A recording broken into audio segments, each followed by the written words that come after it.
Justin Fields injury update. Jets QB back on field after toe scare. In a dramatic turn of events, New York Jets quarterback Justin Fields made a swift return to the practice field, just one day after a concerning injury incident that sent shockwaves through social media, igniting fears of the worst.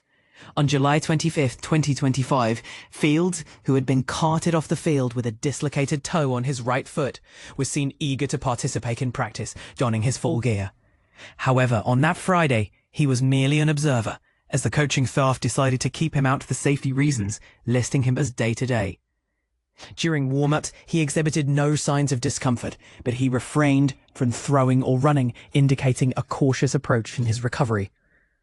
Coach Aaron Glenn expressed his admiration for Fields' determination, stating, "That's who Justin is. I'd rather have a guy that I have to hold back than have to tell him to giddy up. He's built like that." This sentiment reflects the Jets' history of quarterback misfortunes, and thankfully they managed to sidestep a potential crisis this time around. Glenn also commented on the media frenzy surrounding the injury, suggesting that the reaction was exaggerated. The huge storm that was created really made no sense. Despite the initial panic when Fields was seen limping off the field, subsequent medical evaluations confirmed that the injury was minor, which was a relief for the team. Notably, it was clarified that Fields did not injure his big toe, although this specific toe affected was not disclosed. According to Glenn, the injury occurred when an offensive lineman stepped on Fields' foot, but he maintained that he did not feel a sense of relief upon learning the diagnosis. "Well, the thing is, I don't think like that. The only thing I think about is that the next guy has to be ready to operate. That's how this league is," he remarked.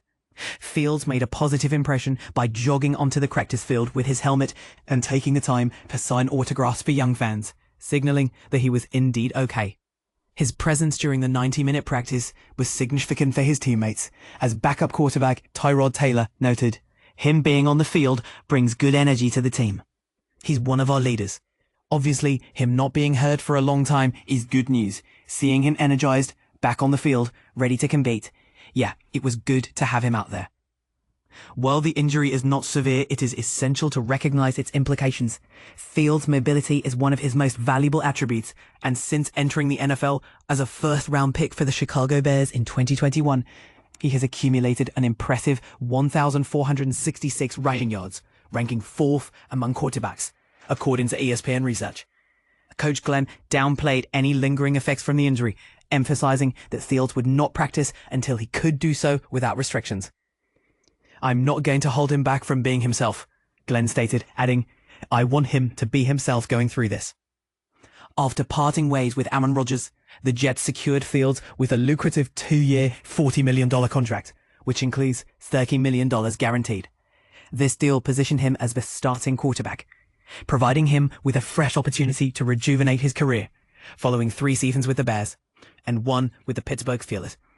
Although Fields still has much to demonstrate in terms of performance, he has already earned the respect of his teammates through his understated leadership. His quick return to the field after the injury certainly left a lasting impression. As guard John Simpson put it, his presence means a lot. What do you think about the Jets' handling of Fields' injury? Do you believe they are being overly cautious, or is it wise to prioritize his long-term health? Share your thoughts in the comments.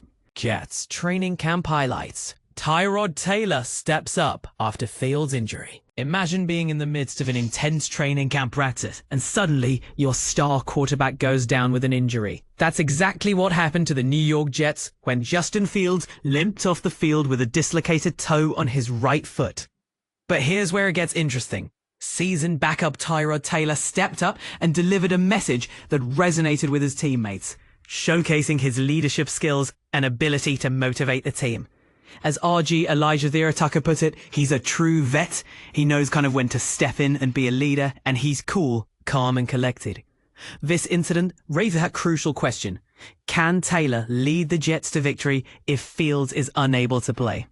The answer lies in Taylor's impressive track record and his ability to extend plays with his legs and throw accurate long balls. With a 61.9% career passing accuracy, Taylor remains a dual threat, and his teammates have confidence in him to get the job done. But what about Fields' injury? How did it happen? It all went down during the final rep of the first team period, when Fields stepped up in a crowded pocket and threw to rookie TE Mason Taylor. LB Quincy Williams had Taylor blanketed, forcing an incompletion, and Fields limped off the field, favoring his right foot. And this is the part most people miss. Despite the injury scare, the Jets are confident in Taylor's ability to lead the team, and his performance on Thursday was a testament to that. He connected with Brandon Smith on a toss and threw a beautiful ball with anticipation that Garrett Wilson grabbed, all while LB Jamin Davis was in close proximity. As WR Josh Reynolds said, he brought us up. It was more of we've got to pick it up. Taylor's leadership and ability to motivate the team are undeniable, and his experience in the league is a significant advantage. With 15 seasons under his belt and a perfect production record in limited action last season, including completing each of his 3 possessions with TD throws and hitting on 17 of 27 for 119 yards against the Chicago Bears, Taylor is the epitome of a consummate pro. But here's the controversy. Can Taylor really lead the Jets to victory? Or is he just a temporary solution? Some might argue that Taylor's lack of explosiveness compared to Fields could be a limitation, but others might say that his experience and accuracy make up for it. What do you think? Should the Jets rely on Taylor as their backup quarterback, or do they need to explore other options? The debate is on, and we want to hear from you. Share your thoughts in the comments below. As the Jets continue their training camp practices, one thing is certain. Taylor's leadership and ability to motivate the team will be crucial in the face of adversity. Whether Fields returns to action quickly or not, the Jets can rest assured that they have a capable backup in Taylor who will stop at nothing to lead the team to victory. And let's not forget the impressive performances from other players, such as CB Brandon Stevens, who had a strong day in coverage, and the dynamic tandem of Quincy Williams and Jamian Sherwood, who showcased their explosiveness on each rep. The Jets' defense is looking fierce, and with Taylor at the helm, they might just have what it takes to make a deep run in the playoffs. But for now, the focus is on Fields' injury and Taylor's ability to lead the team. Stay tuned for more updates and join the conversation in the comments below. Justin Fields' injury sparks concerns for Jets fans. Warning, being a Jets fan can be hazardous to your emotional health. Take a moment to offer a sympathetic ear to your nearest Jets enthusiast. They're likely to need it after the latest roller coaster twist. Just as the Green Machine was gaining momentum with the infectious enthusiasm of new coach Aaron Glenn, the freshly minted long-term deals of superstars Garrett Wilson and Sauce Gardner, and a palpable sense of renewed hope among fans, disaster struck again. The cycle of disappointment. Can Aaron Glenn break the mold? Thursday morning's news flash about quarterback Justin Fields' ominous exit from the practice field on the second day of training camp, aided by a cart due to an apparent injury, as reported by NYPost.com, sent shockwaves through the Jets community. The scene unfolded like a cruel deja vu. Fields limping away, only to return inside, leaving a trail of anxious questions in his wake. But here's where it gets controversial. Is this merely a minor setback, or does it underscore the systemic challenges Aaron Glenn faces in reversing the Jets' fortunes? Can the team's revamped energy and key player commitments overcome the seemingly entrenched cycle of disappointment? And this is the part most people miss. The true test of Glenn's leadership and the team's resilience lies not in this singular incident, but in how they collectively respond to it. Will they allow this scare to define their season? Or will it serve as a catalyst for unifying the team and fueling their determination? We want to hear from you. Do you believe Aaron Glenn has what it takes to break the Jets' cycle of disappointment?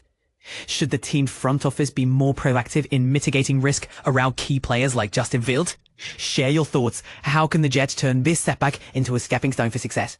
Let's discuss in the comments.